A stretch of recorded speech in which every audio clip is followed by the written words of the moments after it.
Hi, I'm Sherry Stump. Thank you for joining me today. I'm reading from the devotional book, God's Amazing Grace by Ellen White. Today's reading is February 6th on page 45 in the book. And the title for today's reading is God with Us.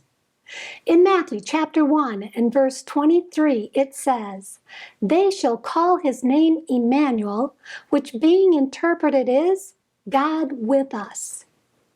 From the days of eternity, the Lord Jesus Christ was one with the Father.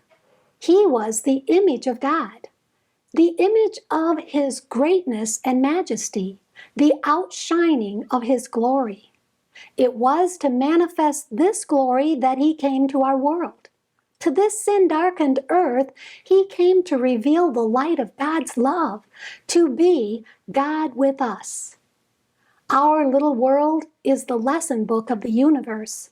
God's wonderful purpose of grace, the mystery of redeeming love, is the theme into which angels desire to look, and it will be their study throughout endless ages. Both the redeemed and the unfallen beings will find in the cross of Christ their science and their song. It will be seen that the glory shining in the face of Jesus is the glory of self-sacrificing love. In the light from Calvary, it will be seen that the law of self-renouncing love is the law of life for earth and heaven, that the love which seeketh not her own has its source in the heart of God.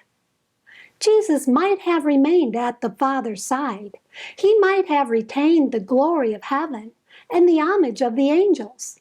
But he chose to give back the scepter into the Father's hands and to step down from the throne of the universe that he might bring light to the benighted and life to the perishing. This great purpose had been shadowed forth in types and symbols. The burning bush in which Christ appeared to Moses revealed God.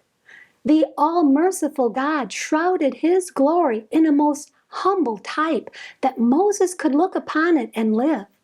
So in the pillar of cloud by day and the pillar of fire by night, God communicated with Israel, revealing to men his will and imparting to them his grace.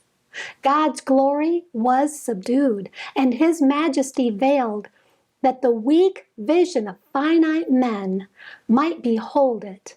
So Christ was to come in the body of our humiliation, Philippians 3:21, in the likeness of men. His glory was veiled, his greatness and majesty were hidden, that he might draw near to sorrowful, tempted men. Thank you for being with me today.